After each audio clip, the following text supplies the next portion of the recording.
Hello there and welcome back. My name is Elena. And I'm Fotios, and this is the Game Court. And today we're going to do a top 10 games to start your collection.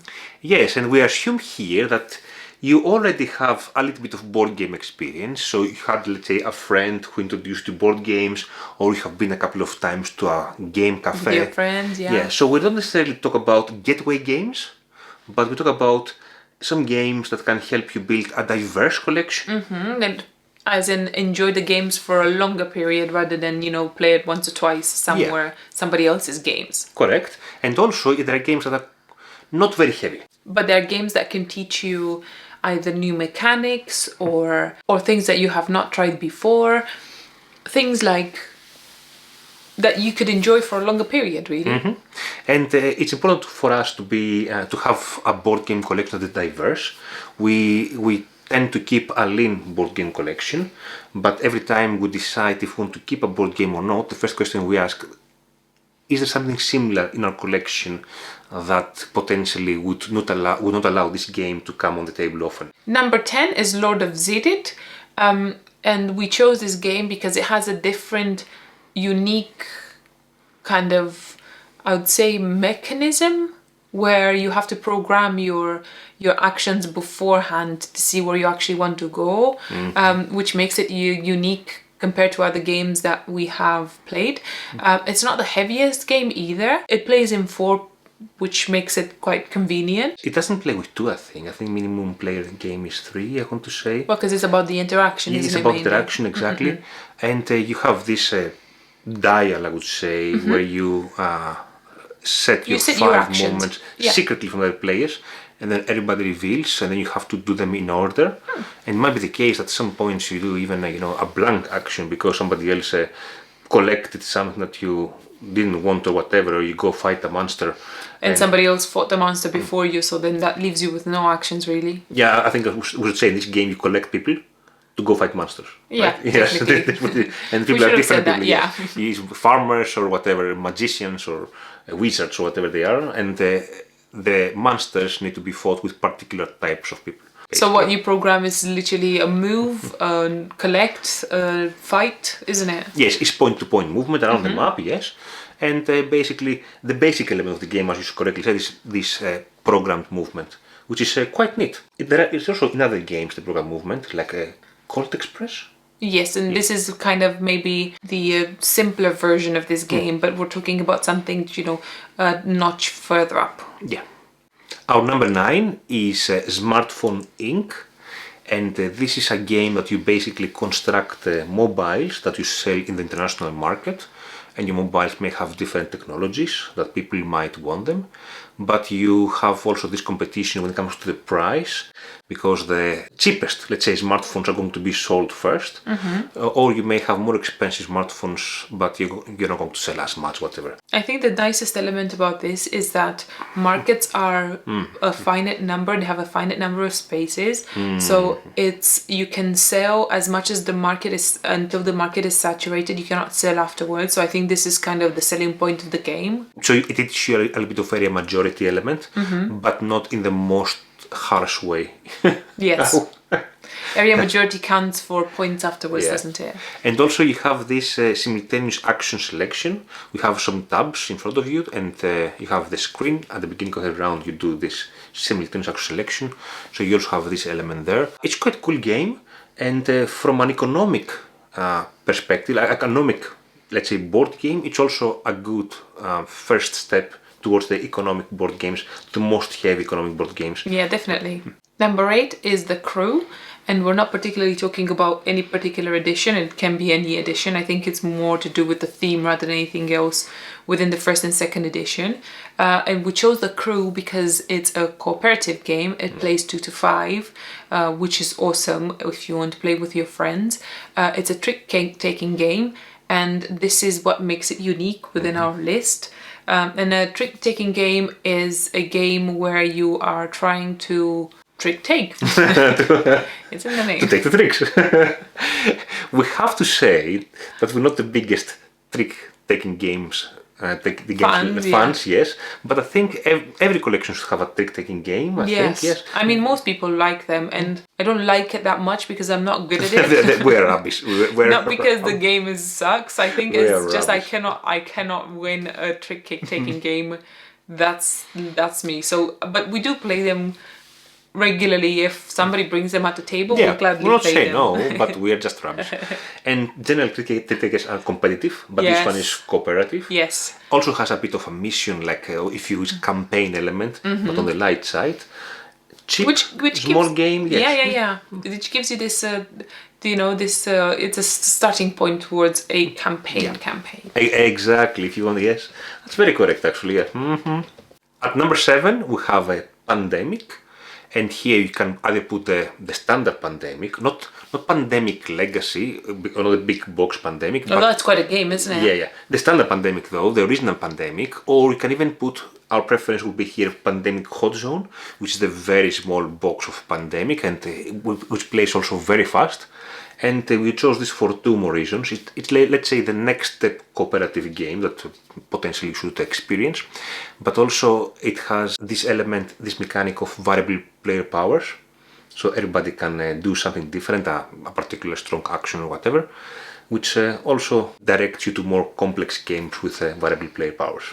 Yeah, I see your point when you say, Pandemic is good for variable powers because later on you have so many stronger games with variable powers that are so different and they give you... And so asymmetric. Very asymmetric, so they give you these different perks. But what I like very much about Pandemic is in the board game community is an entity by itself. So I think that this is a good introduction towards that side of the board games, which is lovely. I mean, we played Pandemic Legacies before we played Pandemic Hot Zone, and I was gobsmacked to see that Pandemic Hot Zone offers you that part of Pandemic without the legacies, which makes the game complicated and very different. So yeah, I think it's a very good choice. And even if you don't go for the standard Pandemic, you can go for these different versions. But like we have also the Star Wars, the Clone Wars, the Pandemic system. Yes, which is if also, you like Star Wars. Exactly. If you like the theme Star Wars, it's also very good and not very heavy game either. Yes, it's easy to follow as well. You have some missions. You have to fight monsters instead of disease. But yeah, if you like a Star Wars, that's not monsters, the robots, droids. Monsters in droids. Star Wars. All right. Number 6 is Cascadia, and this is a game that we chose because it's a very popular game, and it's not the heaviest game in the world, so people are more open and friendlier towards not the heaviest games. It's a very good tile placement game, and it has a very nice theme with animals, which is very sweet. And it's very easy to teach as well. Yes. Basically what you do, you take a tile and an animal and you put them in your zone, in your play area, and in your ecosystem, I think it's called. But also you have this end of game objectives for each animal different, and these are different every game. So if you are more a gamer, you can also focus to that. So the play itself is very easy, but there is a lot of depth in the game as well. It is, isn't it? Tile placement is prevalent in a lot of games. Yeah. So it's a thing that somebody might bump into on a regular basis, really.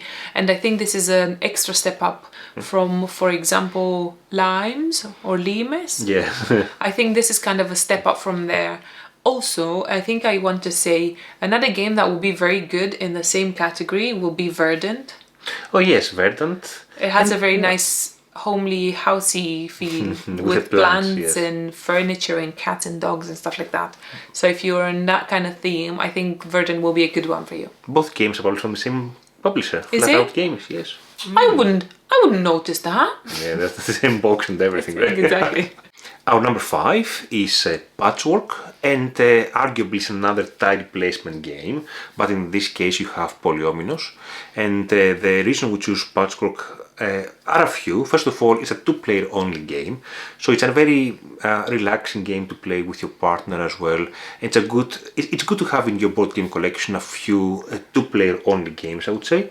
But when it comes to, let's say, the more board game mechanics, it teaches you two stuff. First of all, it teaches you that this variable turn order and the time kind of aspect. So the more you go ahead with a powerful action, the more you're going to wait until other players catch up with you, time-wise. But also it's the element of income.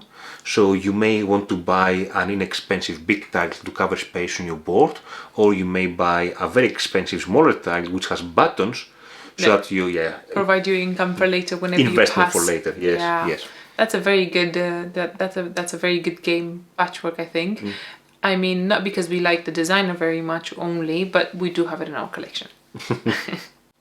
Number 4 is Ticket to Ride. We used to play Ticket to Ride all the time. Do you remember? And then we gave it away because eventually you outgrow these games. Yes, yeah. But Ticket to Ride stayed in our collection for a very, very long time, and I used to be so chuffed with it. So technically, what you do in Ticket to Ride, which by the way comes in 100 million Maps, versions yes. and maps. You have the big one, the USA, the Euro, but we also have the small ones. Like you have Pandemic Hot Zone, you have the small ones, like San Francisco, I think, is only a very small map, only 30 minutes Pandemic. Pandemic, Ticket to Ride. So what you technically do is just you create your networks, so you mainly connect a place to the other.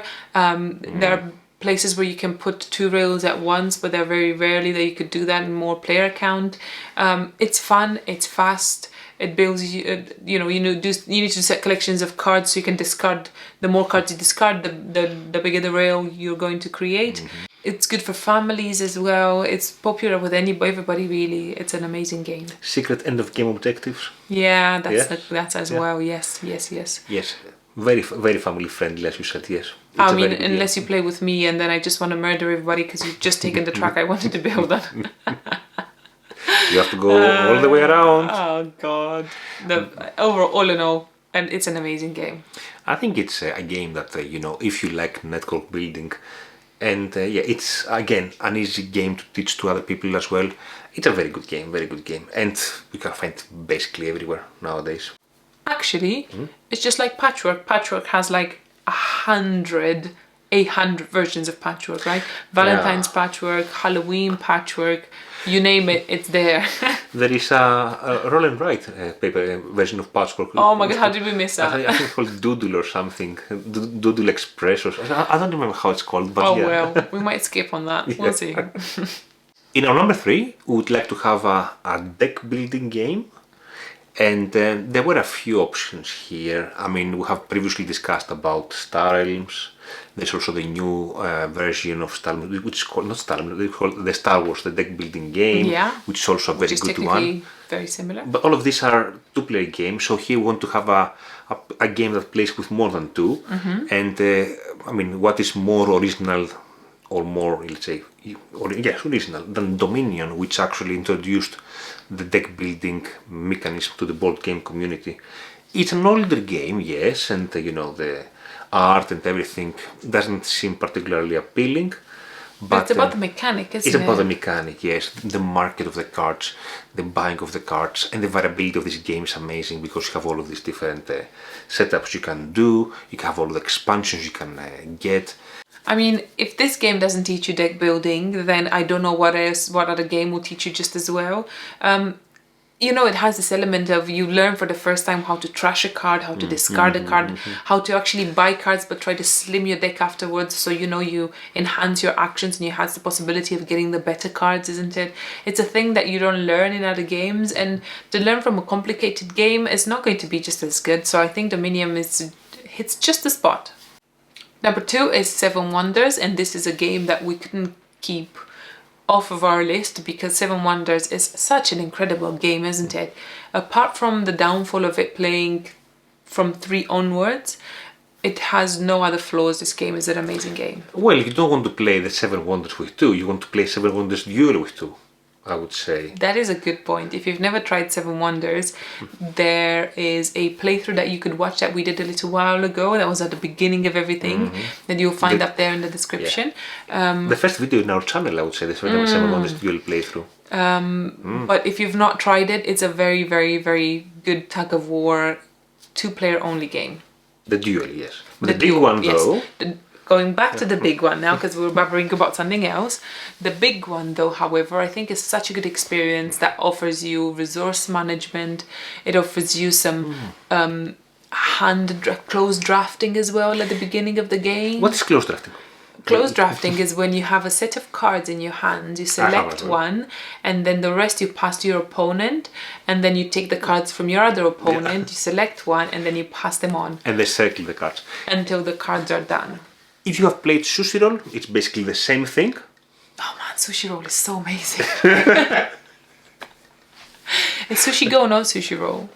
Oh yeah, Sushi Go, yes. I mean, There's a game called Sushi Sushi Roll, Roll. There's actually, another game, yes. but we're talking about Sushi Go, actually. Yes, correct. Sushi Go. It's the same kind of aspect, the close drafting. But nonetheless, well, I think we've talked about so many games apart from Seven Wonders. Nonetheless, though, Seven Wonders is such a good game, and it's, you know, it's a little bit aggressive to some extent, but all in all, though, I think the experience of Seven Wonders should be played by everybody. They have a lot of expansions as well. Yes, and what I like about Seven Wonders is this feeling that you build something, and you build your civilization, and you see your wonders there built and taking the extra benefits. It's fulfilling. It's a nice game. It's a very nice game. And our number one, I think, when it comes to mechanics, you probably already know, if you haven't seen our video about our top or best board game mechanics for us, you can find the video up here. Our best board game mechanic is worker placement. We love worker placement. Every game, especially if it has some unique aspect of worker placement, we really like it. And here for this list, we would like to have as our number one Stone Age, which is one of the first worker placement game. We've tried, yes, one of the first ones we've tried. I would say, you know, heavier ones that we've tried. Yes. And I think it taught us a lot of stuff, apart from resource management that Stone Age really has a lot of. There is a lot of worker placement. So technically you're in a village in the Stone Age, and you have your people that you need to send to places to collect stuff, like stone and wood, and I think they have some like iron and gold and stuff like that, don't they? Or instead of collecting stuff, you send people to procreate as well. You can procreate, so you can get some more workers, so you know it has that new je ne sais quoi thing about it, isn't it? And you have to collect also food to feed them as well, even if you can feed them with wood or stone, which is a bit which is a bit weird. You can though feed them with wood or stone. I presume the game designer said, okay, we can can exchange or trade stone for a food. Anyway. But it doesn't have to be particularly accurate, you know. No. If it works, it works. But the cool thing is that the resources are kind of getting more expensive. So let's say the food is 2, the wood is 3, and you send the workers out. Then you roll an equal number of dice, standard dice. Then you sum up the values of the dice. You divide by the resource value. Let's say 3 for wood. And this is how many resources you get, which is very cool, very cool. It is very cool. But all in all, though, the worker placement, the fact that you get more workers if you make them, let them procreate, you get some more, you get some resource management. I think this is such an awesome game. Though, it is very nice. You have some cards that you obviously need to fulfill, as in the more cards you fulfill, the more points you get, stuff like that, which is fairly simple. But I think all in all, it's a very good experience. And I mean, as you grow your collection, sometimes you will replace some of these games with other games. Definitely. Yes, and again, I guess that's a point, right? I would say out of all of these games, maybe we have 2 or 3 in our collection still.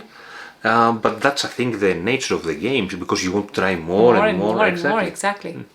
By the way, I should mention that what we have here for you today for featuring the game that we feature here, Raiders, is one of the first few games that we acquired. Yes.